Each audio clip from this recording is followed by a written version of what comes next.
I had made plans with several friends that we were going to go to the beach, have some swim time, and hang out and have a nice day together. As it would turn out, though, sometimes life tends to look at you when you make plans and say, "Oh, isn't that cute? Let me have some fun with you." I wound up making a drive that was quite a bit further than I thought, only to find myself all alone on a private beach. The weather was cooler and wetter, and it was later in the evening than I wanted.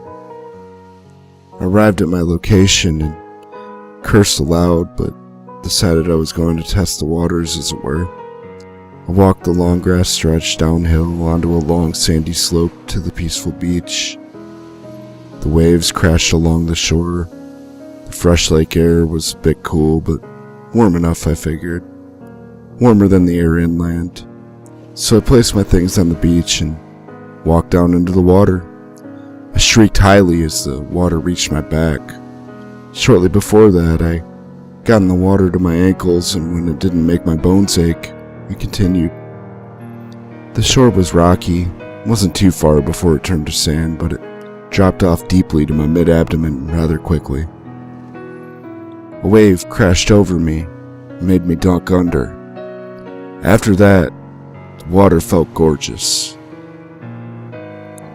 I began swimming around, bouncing, twirling, and playing in the water as if I were a kid again.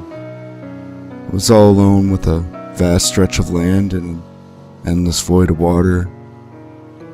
Quickly became giddy, groaning with ecstasy as it all washed over me. I fought the waves, practicing my bullshit anime karate moves and meditating, trying to overcome the power of the water with my own power for a bit. Then I swam up shore to the beach and emerged like a creature of the lagoon with my long dark hair weighted down over my head and shoulders, dripping wet. I looked around and realized I forgot a towel, so I used my shirt to dry my face and hands and have a cigarette. I went to the car to get a blanket and I laid it out and sat on it to smoke. I stared out over the water, taking in all the serenity of it. The clouds covered the setting sun and took strange shapes.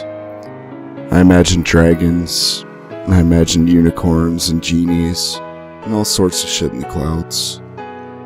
The clouds stretched out and reached down to meet the endless expanse of water like blankets forming a disorientating horizon. The waves dipping upward far away and moving down from the deep horizon, splashing along the shore, created a soothing noise, filling the emptiness. I ran back to the water after my smoke break, took 2 big steps over the rocky shore, and leaped into the air to splash into the water at the first drop-off. I continued swimming and playing, taking breaks periodically, sitting on the beach, watching the scene, and thinking about everything.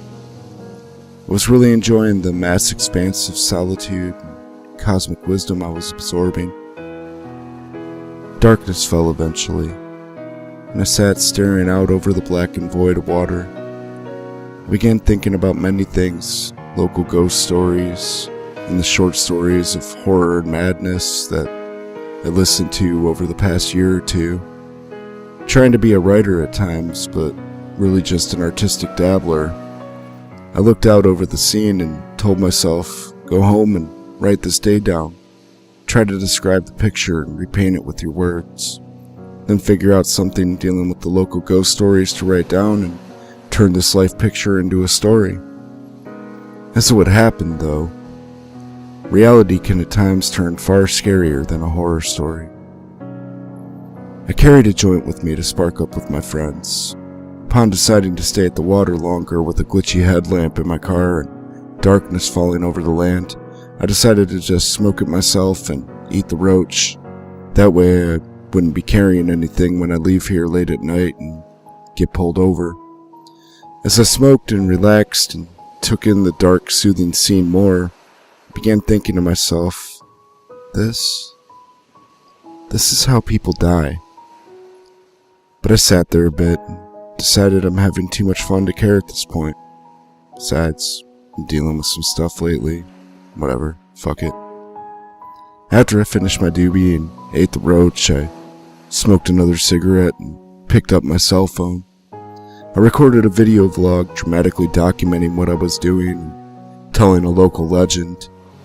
I had the phone's camera only pointed at the dark water with the waves shifting. The camera couldn't see it well, but it had the desired effect for my scary video parody. After that, I ran into the water, growling with delight. I swam around for a little while. The water was warmer than the air. I was freezing my ass off when I was out of the water, but at times I wanted to take a breather, go smoke, and get back in and play more, so that's exactly what I did for a long time.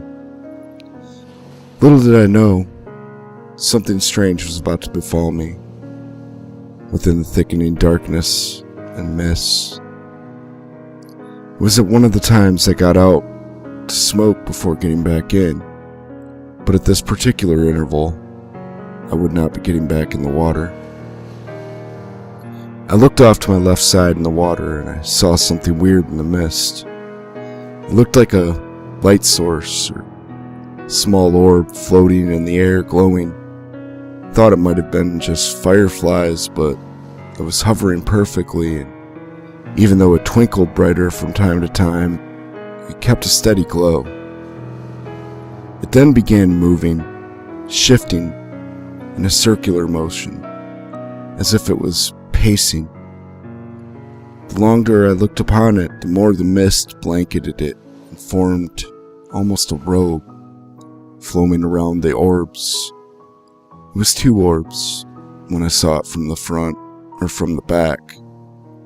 A transparent cloak encasing two glowing orbs, pacing in a slow circle in the middle of the water. I sat there hoping it would go away, trying to avoid staring at it.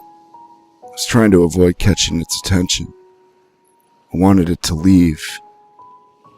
I wanted to continue my fun time swimming in solitude.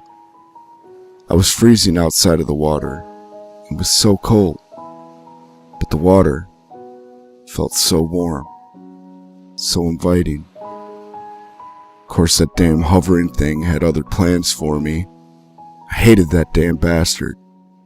The water was enticing me to return to it, but seeing the pacing figure in the translucent cloak with the unsettling glowing eyes dissuaded me from entering the water. I felt that the odd figure proclaimed the water as its own domain, as I sat watching, waiting for the cursed spirit to leave. Things took another turn for the worse, though. Suddenly, the thing drifted from side to side and quickly floated up to just offshore, right in the spot I would enter the water at. Right there, right in front of me. I spoke aloud. "Oh no, please don't come over here. Oh shit, no, go away." My heart was pounding.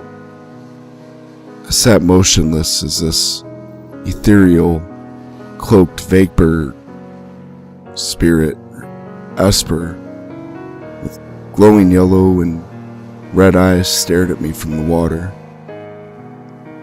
The clouds and mist all contrasted each other with the water, and all merged together in a dark black oubliette, a gaping void, devoid of life, devoid of conscience. But I didn't care. It still felt so warm, so wonderful, so inviting. But the cloaked shadow with glowing eyes stood in my way, just past the water's edge. I stared unblinkingly into the glowing eyes of this ethereal soul in front of me. It was as if I was staring at the shadow of death himself. It stared back at me, motionless, unblinking. It was 7 feet tall, floating on the surface of the water, right in the exact spot I was about to go in. Sitting on the beach, soaking wet at a brisk 68 degrees Fahrenheit, motionless, unblinkingly staring at an ethereal shape in the water, made my limbs fill with pins and needles. I waited for it to leave, cursing that bastard repeatedly as we stared into each other for a long time, seemingly endless. Eventually, it turned and drifted away to vanish in the mist. I finally got back in the water, but it was colder now. I was frozen. I was almost unable to walk with numbness in my limbs after staring at that monstrosity for so long. I only swam a short while before packing it up and deciding to leave the beach, hating that thing, so angry at it for killing my good time with its paranormal fuckery. I found a spot of sand that felt weird when I got in the water to my chest. It was washed out but resettling. The soft spot formed a path out to where I could no longer touch bottom and beyond. I later discovered that the sand spot was evidence of a riptide. The riptide had occurred in the exact spot I would have entered the water. The exact spot the ethereal water demon had been afraid to stop looking at and cursing upon its departure had once stood. The water spirit I feared, I detested, I'd become so cross with. It was actually protecting me.